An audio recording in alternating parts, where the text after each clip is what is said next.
Hello everyone. I am Kiran, Zero Touch Specialist at Tata Elxsi. Today I am going to be discussing about development guidelines for OSM modules. These are the goals for today's session. Okay, so we will just go through the general workflow for OSM development, and then we will see how do we configure and set up a development environment for three of OSM modules, which are NBI, RO, and GUI. And we will see multiple development environments, not just one. You can pick and choose based on your needs. So there is no one environment which sets for all the things. So also I'm going to be sharing some tricks which you can use for your productivity wise. So let's get started. So these are the OSM developer resources which are available on online. So the first one is going to be the developer guide, which is hosted at Elxsi, and another one is the developer how to. So these two we are going to go in deep, and then we have the Git web. Git web is nothing but the web interface for all the Git repositories which we have in OSM. And as usual, the Gerrit, Bugzilla, GitLab is for the documentation. And for more information, right? For more information on how these documents and some other information related to these things, you can find it in the previous Hackfest sessions. So this session is purely going to be on hands-on only. We'll just quickly go a deep dive into the developer guide and the how-to guide. So yeah, I have already opened the developer guide over here. So you can just see the table of contents. So it shows like how do we report to a bug to a Bugzilla. So you're working on something, you find a bug, how do you report it to a Bugzilla? So all the steps are covered here. How do you clone a project to your local environment? How do you configure a Git environment? And what are the best practices and some common pitfalls in Python 3 which you need to avoid? Those things are covered here. And so whenever you create or add a new file to the project, you need to include your own license headers. So some information about that is covered here.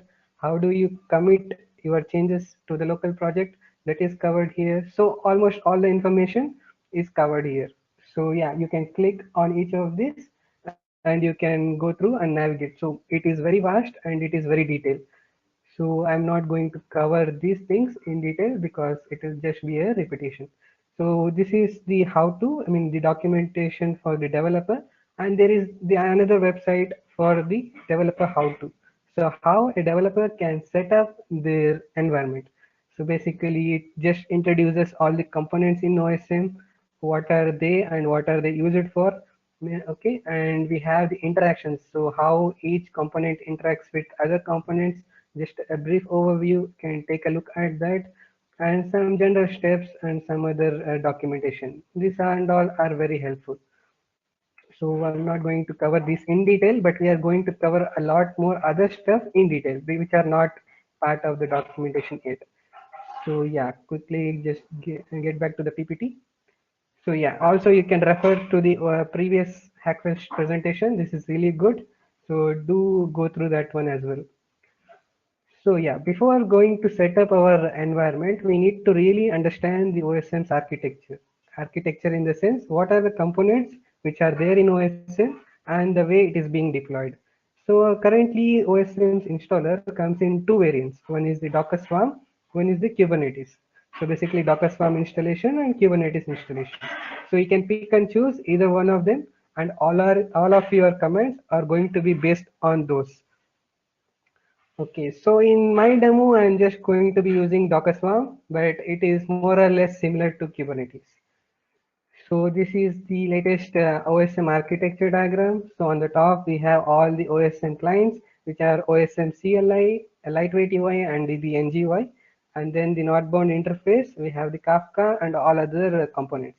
So why is this diagram included here? So we need to understand what are the dependencies for each module to work in standalone mode. So suppose if I'm taking NBI, I need to make it work in my local machine. So what are the dependencies for the NBI? So I need to understand that one. So it will be nice if we have a clear understanding on the dependency graph for all the components. So here we can see there is no incoming edge for the clients. So clients can run on its own. So there is no dependency for any of these guys. But if you want to use them, you need to point them to NBI. So one of the configuration we will be doing for NGUI is to point it to the right NBI. Okay, so one that is a dependency. So when we are developing or setting up NBI, what is that we need to do? We need to configure the client to use NBI, and then I mean the local NBI whichever we are configuring, and we should configure the NBI to point to the Kafka and MongoDB. So whatever is relevant at that point of time. Similarly, it is applicable to all other modules. So we need to know the dependency of each module. So where it needs to communicate for other microservices. So that is the relevance of this diagram.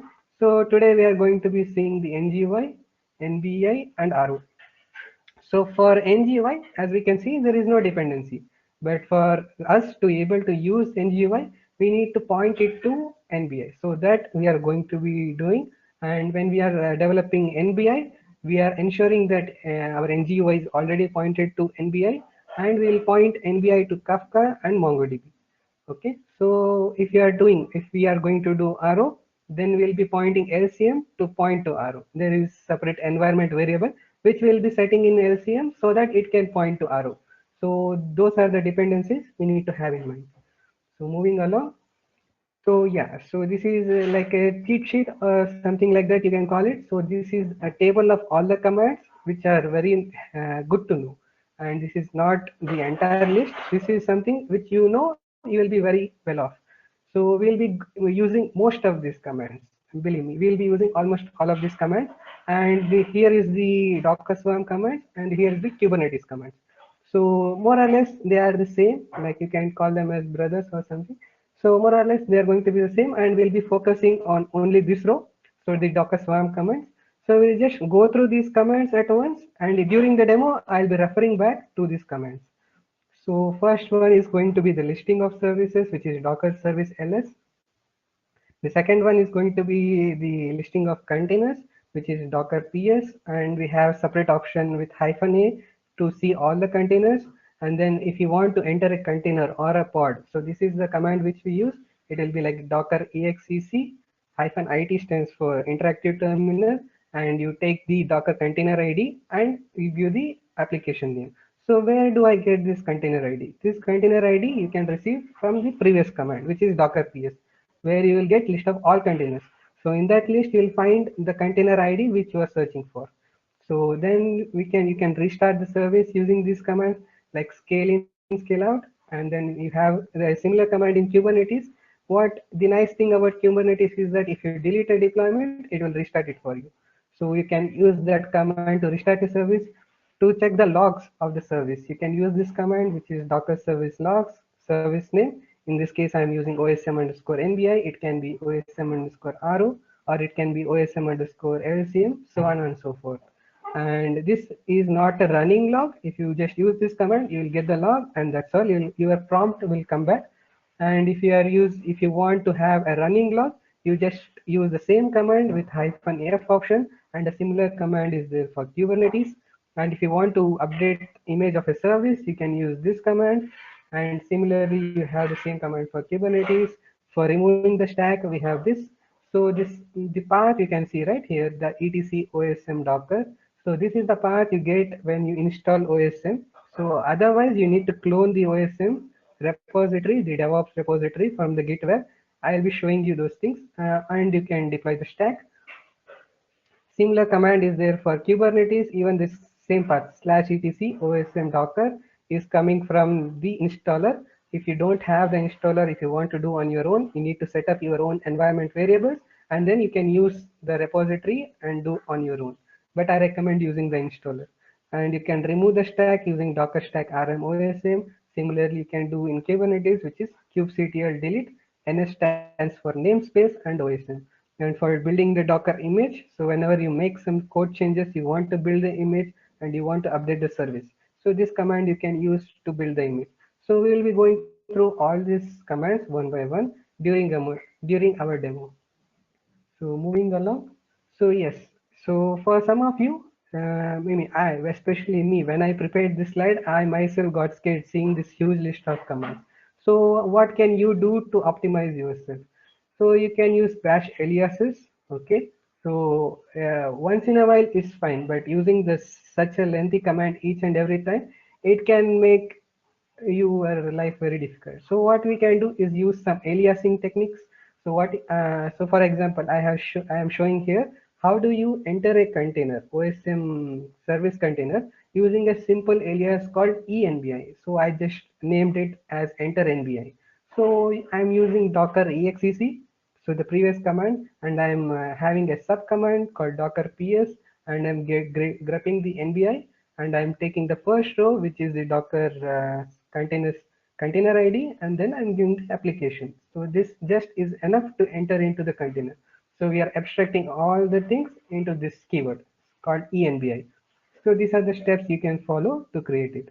So one is to like figuring out what is the command, shorthand form of whatever you want to do, alias it, add it to a file, and then source it, which is the step 4. And if you want to be even more optimized, you can add it to your bash rc file. So it will be sourced automatically. You don't need to explicitly run this command again and again. So I'll just quickly show you my bash rc file if you just are interested. So I just have it here. So you can just look at here. So I have some commands, right? So there are multiple commands. Enter NBI, enter RO, MON. So commands are very similar, but you just need to enter. You can just use the alias commands.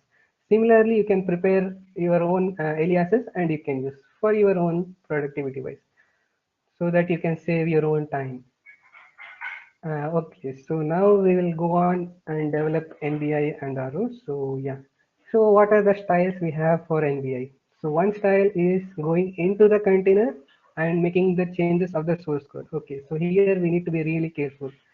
So if the container restarts, so a container can restart for multiple reasons. And one of the reasons is when you are making a code change and there is a syntax issue, your container will be restarting. So whatever code you have written inside the container, it is going to be lost because the new container is going to take the image of the previous one. So that is where you will be losing the code. Your code is not going to be saved. But where is this method applicable for you? Why would you want to do this? So suppose you are you are very new to OSM, you don't want to set up any environment. You just want to add some debug statements and do some quick tracing, function tracing or something like this. So in that case, and in that case only, you need to use this method.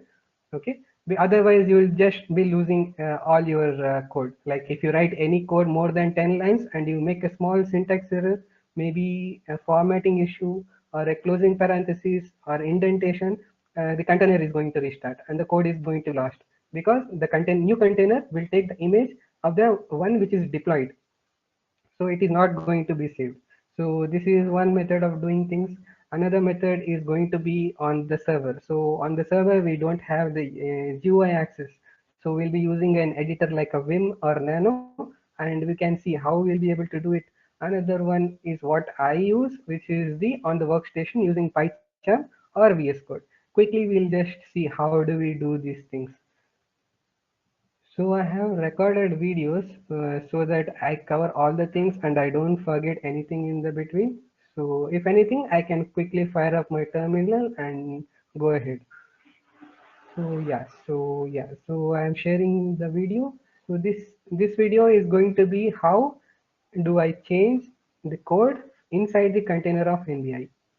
So and we will also be revisiting all the commands which we have seen in the previous slides.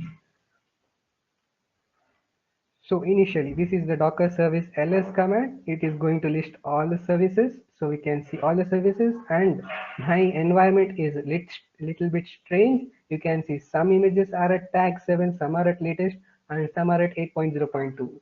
Okay. So, but if you use the version which is from the installer, you will have a consistency among this. Since this is a development environment, I'm having this kind of inconsistency, but it is just fine. I'll be able to go ahead. So now I'm seeing what is the status of the service OSM underscore NBI. So I'll quickly get the logs of OSM underscore NBI service, and I'm using hyphen F. It stands for the running logs. So I'll get all the running logs. So these are the previous logs, and you can notice I haven't got my prompt back. So the command is still in execution. So I'm going to enter the container so that I make some changes. Okay, so docker ps is the command to get a list of all containers, and I'm using it with the grep command so that I get a single row, and I'm using the docker exec command to enter into the container. So this is the container ID and then bash. So I'm inside the container. Okay, so you can see the prompt has changed, and I'm inside /app/osm underscore MBI. And these are the currently the files which are existing there. So I'll quickly exit and I will enter the container using my alias which I have shown before. So my alias is enbi. I'll just say enbi and I'm in the container. So it's just a quick way. You don't need to do ps grep nbi exec. Okay, you can abstract all those things in your alias and quickly enter into your container. So now I need to find where is the source code of nbi. So I'm going to use another command which will be pip show osm underscore nbi, because the docker file, if you carefully observe, of nbi is going to do a pip install of osm underscore nbi. So pip show just shows where this module is being installed. So here it's showing all the information metadata of this module along with the location. I'll just change my directory to there and I'm there. So if you see, this is the source code of nbi module. Okay, and I'm going to install my editor. So inside the container there is not going to be any editor with us because it's a minified version. There is no need of an editor, but we are doing something, so we will install it. So I'm just going to quickly update and then install my vim editor. So it's not going to take much time, not more than 2 minutes. So it's done. So I can open one of my files.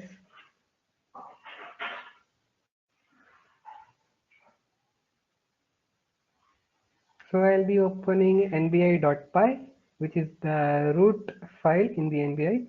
So some level of familiarity is required. Maybe you once you go through the source code, right, you will be able to understand what is the root file, what is the entry point, those things. But here I'm just going to show the focus is going to be setting up the environment, how you can change the code and quickly play around the source code.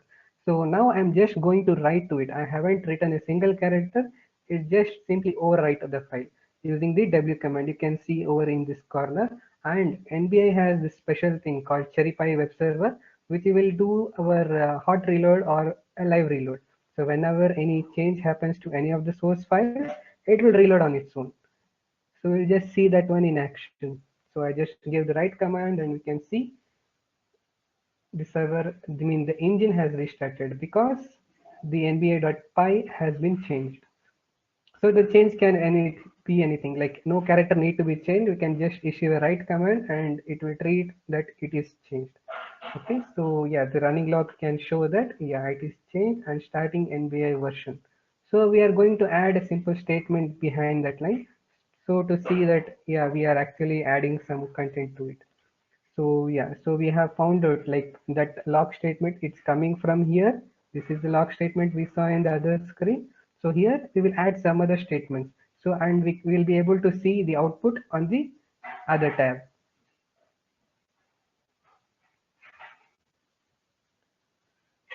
So cherrypie is the web server which NBI uses. So cherrypie log error. I'll add something like hello OSM Hackfest users. Okay, I'm adding this log statement into one of the source files and I'll click write and then I can see again the engine has restarted because nbi.py has changed. Okay, so yeah. So this is one cool thing about NBI. No other modules support this live reload thing, but only NBI has it because of cherrypie. Yeah, so we can see here, hello OSM Hackfest user dot dot dot. This was not there previously in our log. Now we have it. So this is how you can do the changes inside by entering into a container. And like I said before, you need to be very careful. If you do any syntax issues or some logical issues or some other reason, the container goes down, all the source code is going to be reset to the version where the image was built on. Okay, so this is one way of doing things. Use it only when you feel this is necessary. Okay, so we'll see another method, which is doing it on PyCharm. So how do I set my environment in PyCharm? So initially I will fire up the PyCharm. Okay, I have my PyCharm up. I'll click on get from version control. Since all the OSM modules are from Git, I have chosen the version control as Git. I need to give the URL from where I need to fetch. So let's find out how do I fetch, like how do I know from which URL should I get. So in the previous slide, I have told that Git web is a place where all uh, Git repositories are maintained in UI form. So I'll just go to OSM's Git web in NBI. Yes, I am able to go, and then I'm able to find the URL.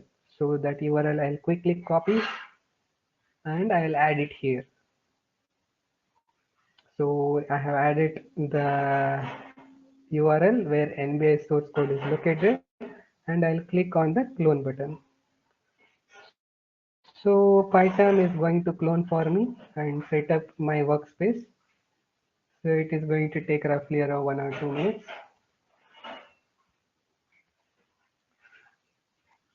It's loading the components. It's going to do indexing and scanning all the files so that it can be intelligent and it can help us. Okay, seems to be loaded. So on the left side, on the left side pane, we can see the source code. I mean the folder structure and everything. It is successfully cloned into the location where I want it in the documents Hackfest NBI. So it has successfully cloned. So PyCharm is really nice. You can use VS Code as well. It comes with version control integrated into it. So you don't need to use Git commands rigorously. You can use the UI. Okay, so first thing what I am going to do is going to be setting up the virtual environment. Okay, I'm going to be setting up the virtual environment and I'm going to install all the dependencies of NBI. How do I do it? I go to okay, I click on file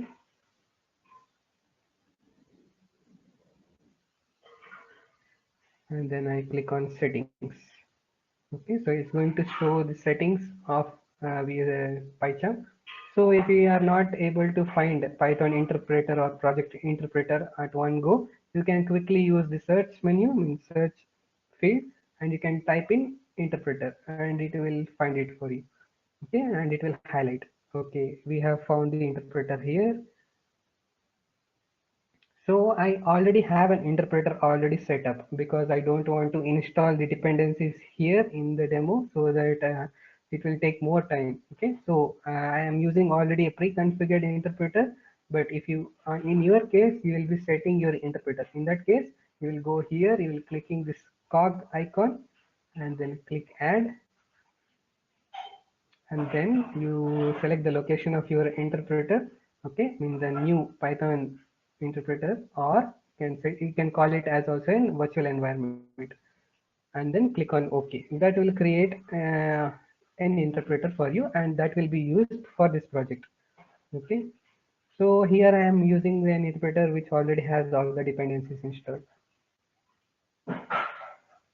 So I can verify it once by going to terminal. I'll click the terminal. I can see it here. So VNV is there, which stands for virtual environment. Okay, I will quickly check where is that Python. So the command will be which Python. It will show it is located over there. Okay, fine. That is fine for me. But in your case, you will be creating a new interpreter. So how do you install all the dependencies? All the dependencies are listed in requirements.txt file. Okay, so here you can see all the dependencies mentioned. You open your terminal, you say pip install -r and the file name which is requirements.txt and you press enter and it will install all the dependencies in your new interpreter. In my interpreter all the dependencies are already set up so that I don't take more time in downloading the packages. So once that is done, we will enter into OSM underscore NBI folder and I will select NBI.cfg. So as we discussed in our presentation, I mean the OSM's architecture diagram, I need to know the dependencies for NBI module. Okay, so I'll be configuring that one in this file. So here I can point. So what is the authentication I'm going to be using? If I use Keystone, I need to point it to the right place because my OSM services are running in some other VM. I don't want that to happen. So I will choose internal. Internal will run inside and it will not connect to Keystone or any other entities such as LDAP or TACAX. So internal is going to work inside this host only. And for message, I'm not using Kafka. I'm using the driver as local, so that again all the messages will be generated from my machine, not from Kafka. However, if you want to do it with Kafka, you can add in line number 87 host. You can add the IP address of Kafka, so that too will work. But in my case, it's very simple. I don't want to complicate. I am just choosing it to be local. And for storage also, I am choosing it to be local. Of course, even I don't want to use Mongo, I'm going to use memory because I don't want to connect to that VM. And in your case, if you want to do it, you can keep it as Mongo, and in your host, you can give it the IP address or host name. Either things will work fine. So since I have chosen everything to be local, I need to create path for each of those. So I'll quickly open my terminal. I'll come back one step and I'll create folder for storage and another folder for message. Since I already have those folders, I'm getting this error. In your case, you will not get those errors. So I'll just quickly copy the locations. So I'm using the pwd command, which is present working directory. So I'll take the path, I'll go into the config file and I will add. So we can see a example format is being given to us already and it is being committed with an hash. We're just going to replace this. So storage is added. So Kafka's path also is being added. So this is the place where all the things are going to get stored when I am running it, because I'm not going to be using a real Kafka or real MongoDB. Okay, so this is set, that is set, all are set. Everything looks good. So I will add a configuration for running it. So to create a run configuration, I need to click the plus icon and click on Python. I need to give the name for it and keep it as OSM NBI. I need to select the path. What is the root path? So I mean the file which needs to be invoked first. It is going to be in NBI folder and inside OSM underscore NBI. You can scroll down and then click the right file, which is osm.py. So sorry, nbi.py, and once that is done, also ensure that Python interpreter is set to the one which you have configured before. Okay, so in my case it is already set. Let me cross check it once again. Yeah, it is already set to the one what I have installed before. Okay, then I click the play button and that is all is required to start NBI in PyCharm. So we can see all the roles and accounts are bootstrapped in our local database. I mean the path whatever I have given before, and then we can see engine is serving on 000 port 49. Okay, so yeah, we have NBI up and running. So it's really simple. Okay, so it's very simple and straightforward. You can do all your development activities here and you can save it. Unlike in the previous step, all the code is going to be saved in your file system, so you won't lose your code. So as in previous step, we will search where is this starting OSM NBI version log statement, and we will add our own log so that we can see we are really able to run it and see reflect the changes are being reflected in our console. So even in here, the CherryPy is going to do a live reload. I don't need to stop it and run it. So it is going to detect that I am editing nbi.py file and it is automatically going to serve it to me again. So I seem to have made a typo there. Uh,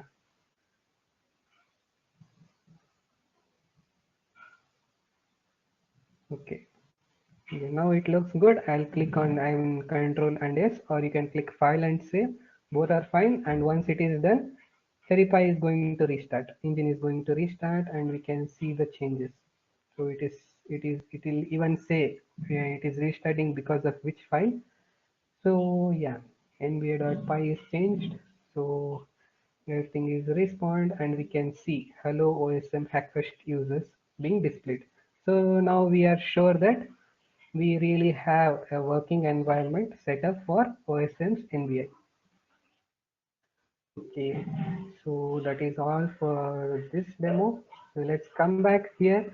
So I am going to so you can mix and match these styles. Okay, so once you have set up and once you are done with all your code changes from Python, you can build an image and okay, you can run it, you can deploy it, and you want to do small checks, you can go inside the container and you can add a small log statements, so you can jump around on all the styles. It's up to you. So whichever is convenient for you, you can choose. So I want to show another optimization here. So which is going to be, so normally when you build it, so NBI comes up with its own Docker file. Okay. So you can use your own Docker files. You can create your own Docker file and you can optimize it even further. Okay. In the official one, because official one is the stable one. Okay. It works in all cases. But the optimized one, which I'm going to show, it will work on some cases, but it's going to be very fast, very fast. Okay, it's just going to take 2 minutes or 3 minutes tops to build the entire image, because it's not just going to do anything, it's just going to copy the code. So we'll see how it actually works. So there is just some comparison between the official and the optimized version. Okay, so the official one uses Ubuntu 18.04 as base image. Okay, this one keeps changing. Okay, you need to refer the latest one. So I'm just saying it just uses some version of Ubuntu LTS. And in our case, we can use any tag of NBI. Okay, here I am using 8.0.4. You can use any other tag as your base image as per your requirement. The official one is going to install all the dependent packages, prerequisites, everything. This need not install anything because our previous image itself has all the things ready for us. So, and all the other things are common. It's going to set up some environment variables, configurations, and this one is going to take a lot of bandwidth because obviously it needs to install and set up a lot of things. This is not going to take anything because it's just already there. Okay, we'll see a quick demo of this one. So here I am going to show my optimized version of Docker file, which you can create for your own, or you can use the local one, or I mean whatever is officially available. It's up to you, but this is just small optimization which you can do. If you are doing multiple changes, if you are doing multiple features or bug fixes, but you want to build an image, so in that case, or you want to give it to your testing teams or QA teams, in that case this is very helpful for us, because you don't want to spend 20-30 minutes to try to build an image, and all to find out that something is broken somewhere. Okay, so that happens a lot. So this one you can have it in your skill. So where can I find all the tags? You can go to hub.dockerhub.com. Okay, you can enter open source MANO /NBI, and you will get the NBI's images here. You can click on that one.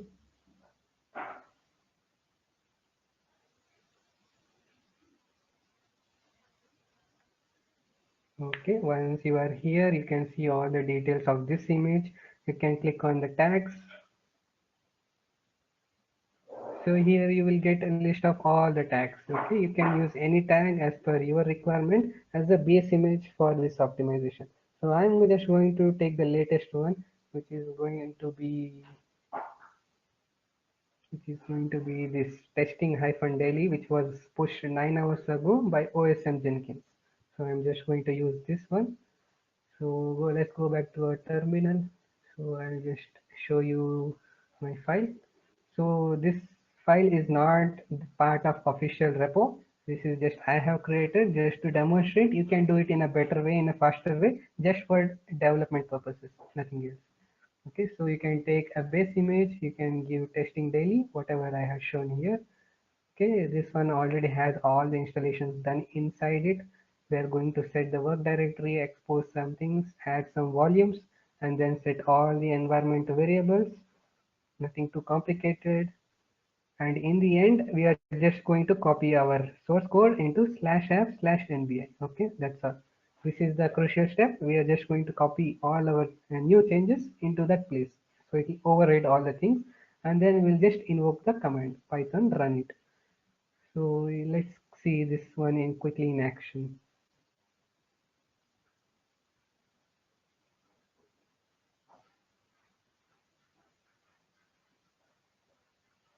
So before that, let's check what are the images I have in my local. So I'll just say Docker images. Okay, this is a command, Docker command to list all images. I'm using it with grep so that I just see only NBI images. So I just have three versions of NBI, which are these three. So quickly we are going to be adding a new one there. Also, let's get a running log of NBI service. So there are no logs because something is wrong with this service. Let's fix that one.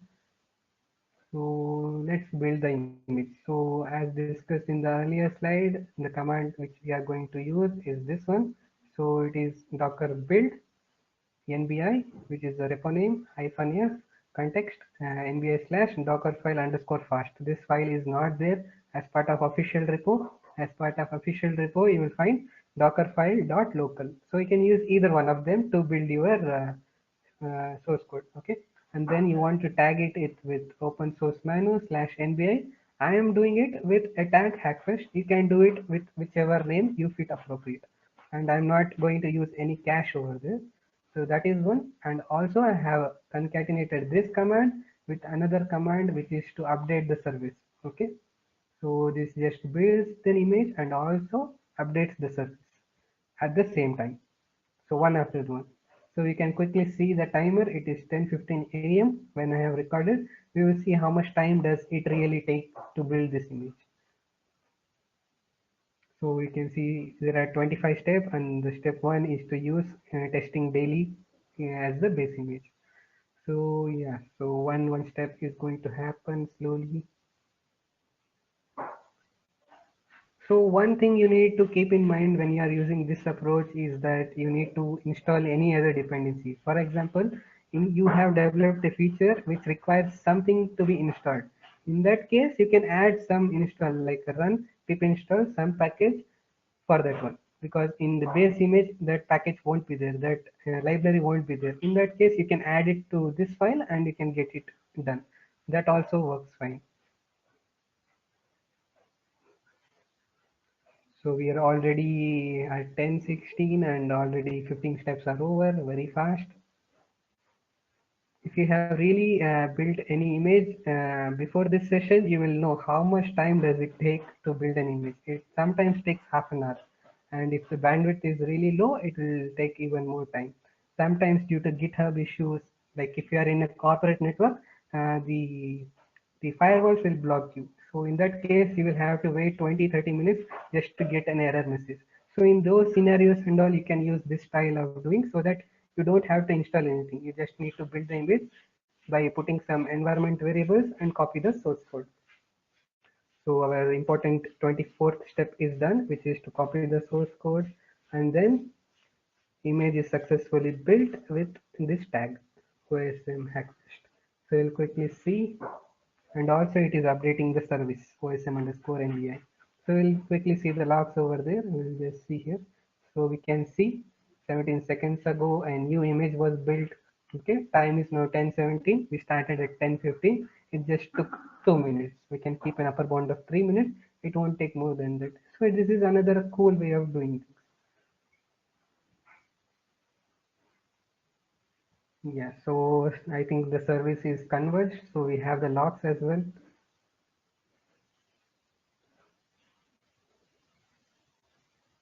So service is converged and we have successfully built an image and deployed. Okay, so we are able to see get request and so on. So this is another one. So yeah, let's move on to RO. Okay, so RO I'm not going to repeat because we are running low on time. So RO is also similar kind of a thing. You don't whatever we did for NBI, same steps. You just need to see the dependencies. In LCM, you just need to add an environment variable and point it to the right arrow wherever you are developing. So that is all it's going to take. So I'll just quickly reiterate. One is go to OSM's Git web, find arrows source code, clone it to your local, set up your virtual environment, install all the dependencies using requirements.txt file, and then you can run it. That is all it is going to take to set up Arrow. So let us quickly go to NGUI. This is the shining new interface for OSM. So let us see what are the options we have. So you can do it in two styles, which are available for us.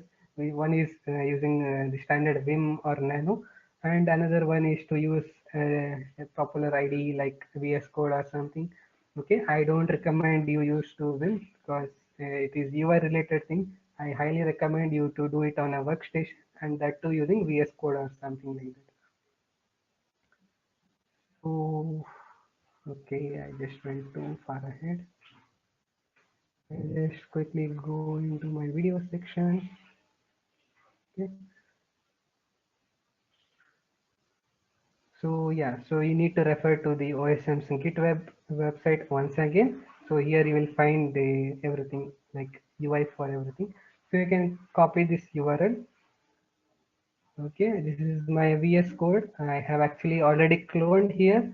So git clone, you can paste that URL so that it will clone once again. I'm just halting it because I don't want to clone it again. I already have. So you can see it in my left hand side.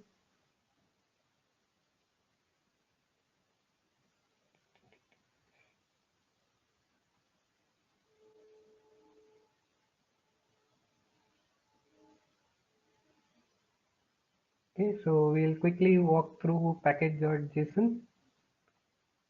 So we can see all the dependencies over here.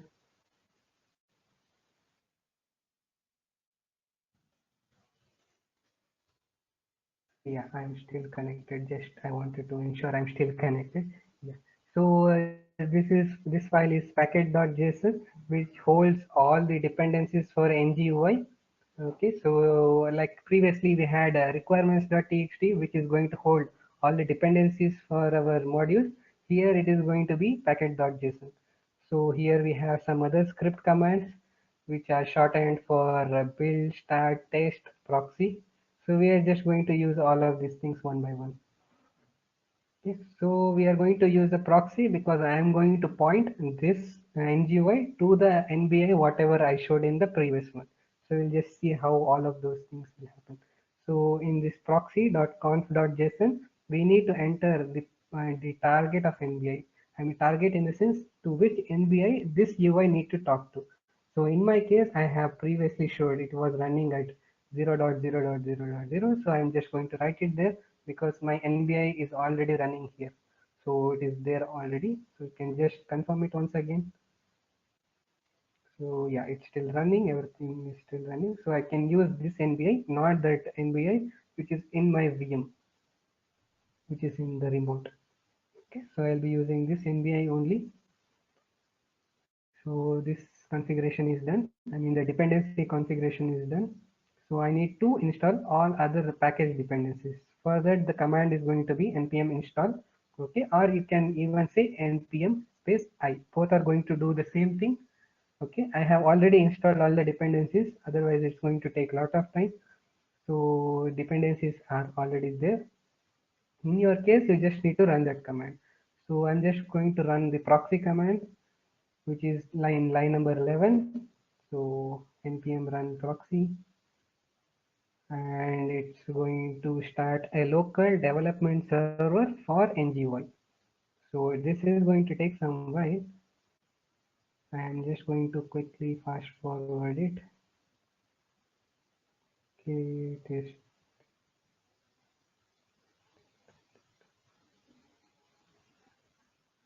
okay.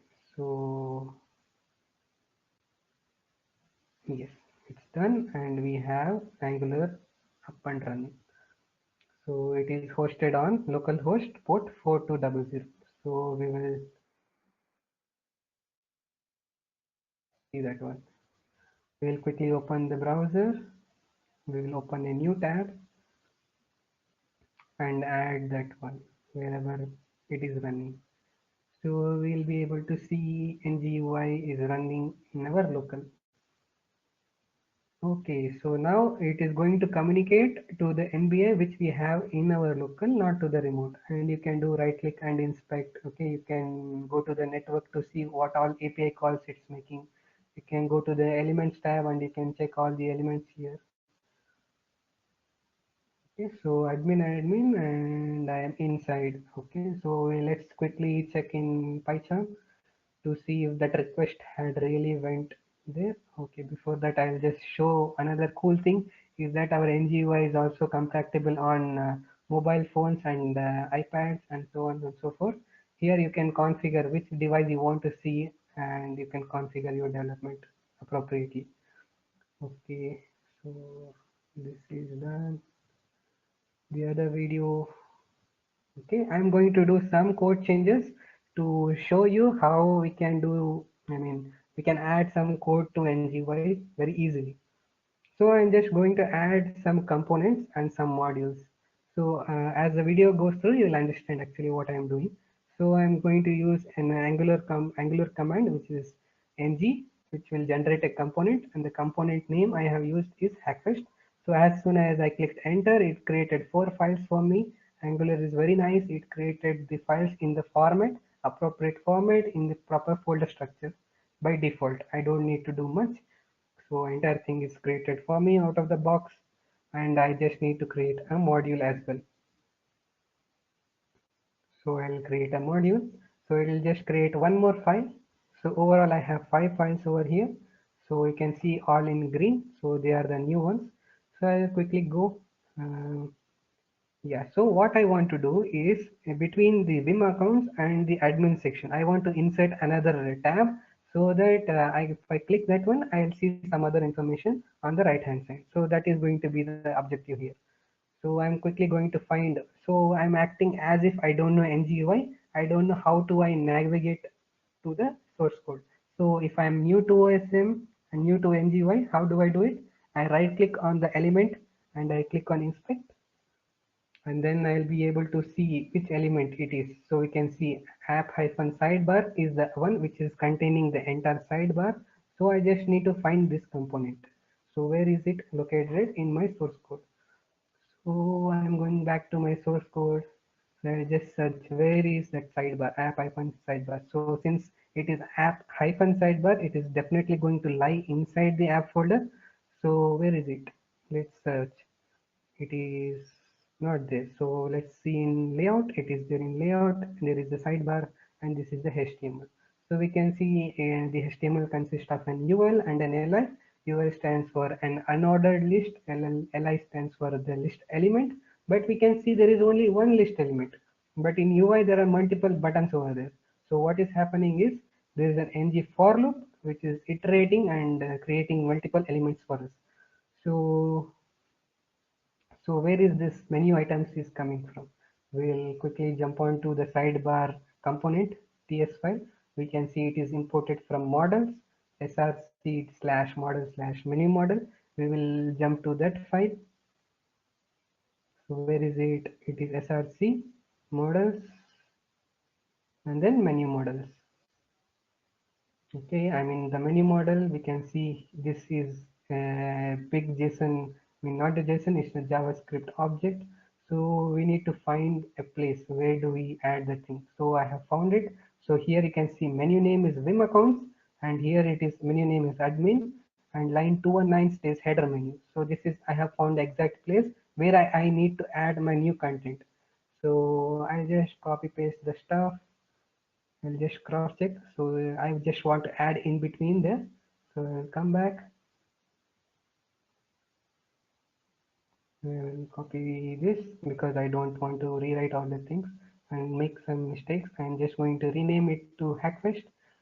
This icon is the font awesome icon. I'm going to use users icon, and then I'm going to give a new router link.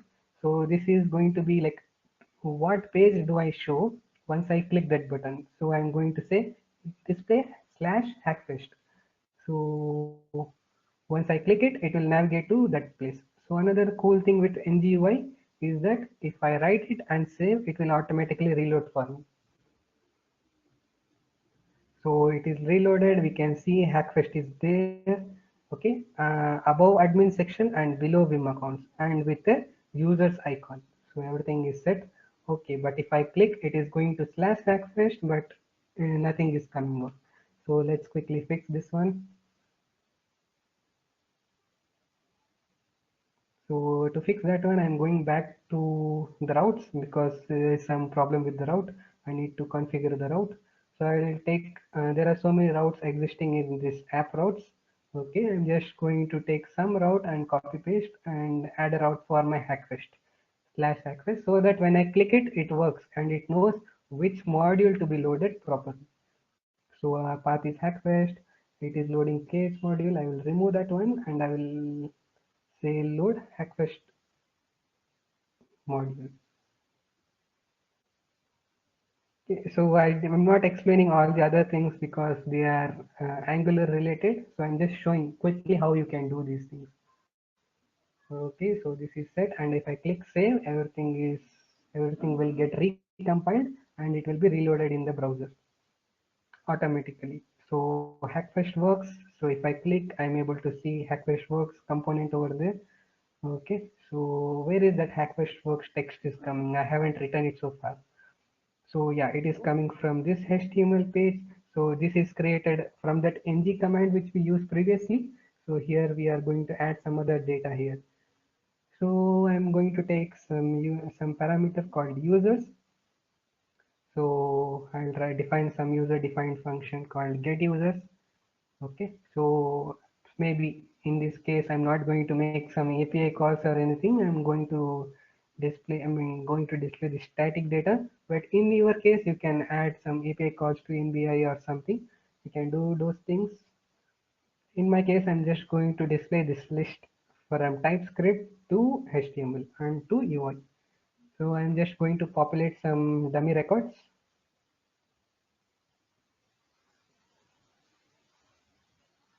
Okay, the records are looking nice. Okay, I just need to call this function get users in the constructor. So these and all are Angular specific things. So I have defined a property in line number 10. I have defined a user defined function in line number 18, and I'm calling it in line number 12 as part of constructor call so that the users are created and assigned. So once this is done, I'm going to quickly jump to HTML and I'm going to load it. So I want to load it as part of table. So table TB stands for table body, TR stands for table row, and I'm going to iterate. I don't know how many users are going to be there. So I'm going to do it dynamically, at least in HTML. So TD stands for table data user.id. Okay, so we should see 1, 2, 3, 4. So we are able to see the IDs, whatever we declare in TypeScript. So let's add quickly the name as well, user.name. So if you have more properties, you can add more TDs. TD stands for table rows. So we can see the data is loaded and everything. You can right click and inspect to see we have 4 TR tags, but in our source code only one TR tag is there. This is happening because of this ng for. Okay, so this is all how you can do your things from NGUI perspective. So yeah, moving along. Yeah, that is all from my side. If you have any questions, please let me know. Okay, we have two questions. Yes, definitely. I'll be able to share the videos to you. Sure.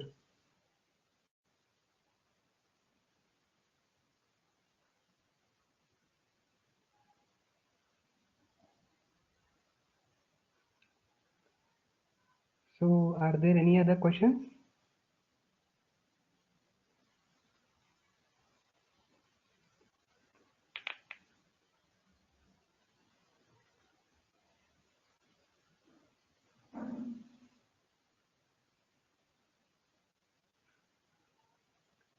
Guys, am I audible? Yes, Yeah, okay, good. I think there is no question from one.